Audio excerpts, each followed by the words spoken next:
Hello, everybody. My name is Andrew Alvarez, and today I'm coming to you not as the Latino conservative, not as a hopeful for the 2022 congressional elections. I'm coming to you as a concerned American. You see, 2020 will definitely go down in the books as one of the most difficult and challenging years in American history. We were experiencing the best economy we've seen. We were experiencing record low unemployment through all demographics. But still, 2020 was kind of crazy. There is no doubt about that. And you see, from the first day of his presidency, Donald Trump has gone to work for the American people. He works 20 hours a day. His Twitter is proof of that. And he doesn't take a salary. At the end of his first term, he will have given away $1.6 million worth of salary. Now, there's only been 3 other presidents that have given up their salary. That's Herbert Hoover, John F. Kennedy, and George Washington. And he did this despite constant opposition from the Democratic Party. The same people that are supposed to be working for you and me, Americans, they took that oath to do so, have been challenging him every step of the way. It was even promised since before he was even inaugurated that he would be impeached, and he was. Millions of dollars of taxpayers' money were wasted on investigation after investigation of false accusation by the same people that are supposed to have mine and yours best interests at heart. They took that oath to do so. And again, despite that opposition, President Trump still went to work for the American people. Even through the good times that we were experiencing, we still struggled as a country. We were being ripped apart from within by those people. Just because they didn't like the person that was sitting in the Oval Office, they were ripping us apart. Ladies and gentlemen, friends, families, and people I don't know, we are a nation divided. And a nation divided cannot stand.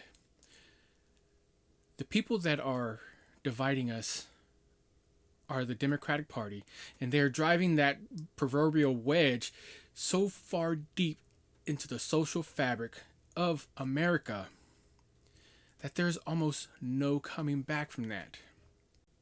They're doing this through false narratives and made up stories.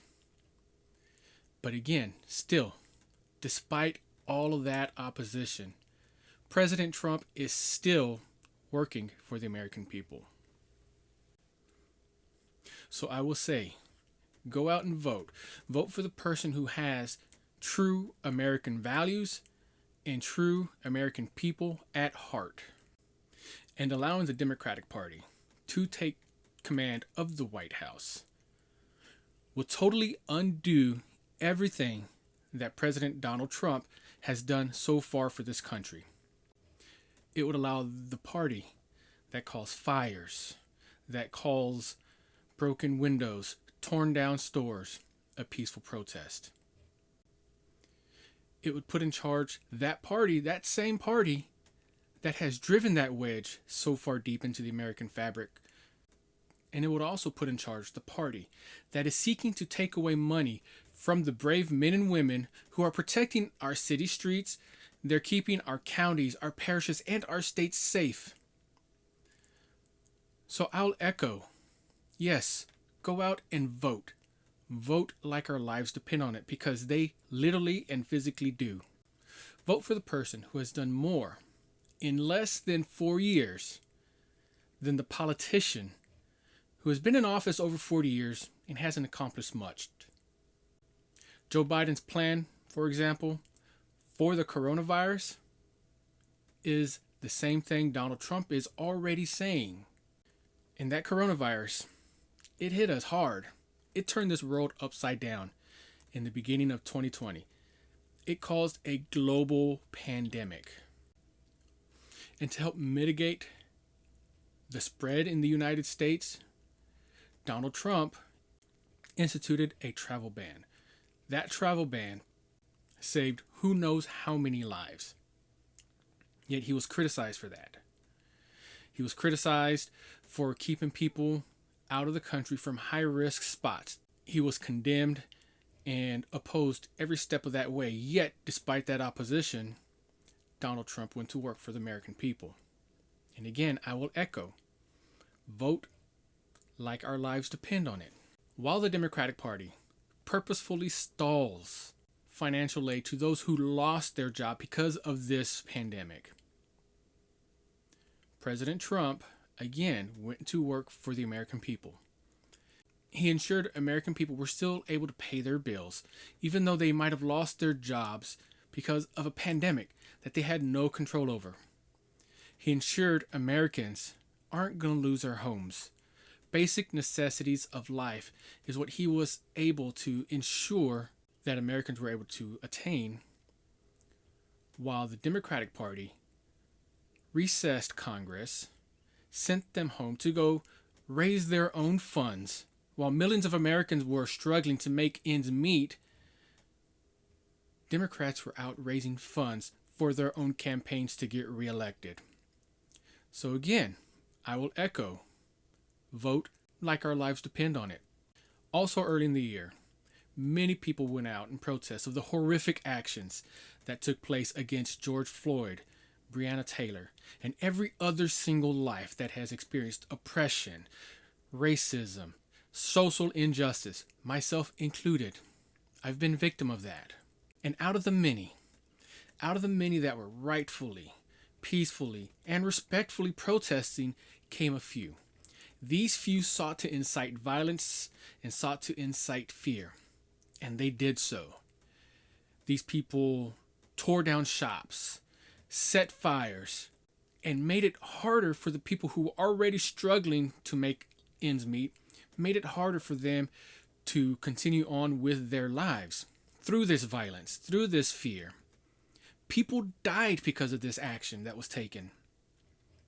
While the other party sat around and did nothing, President Trump took his oath at heart and defended the American people. He was condemned because of this, but he still works for the American people. So again, I will echo, vote like our lives depend on it. In the middle of everything going on in this world right now, pandemics, protests, riot, social unrest, President Trump still sees past the right now. You see, rising costs of medicine and medical coverage has made healthcare really and truly not that affordable. The Affordable Health Care Act has caused many to choose between life-saving medicine such as insulin and paying bills or buying food.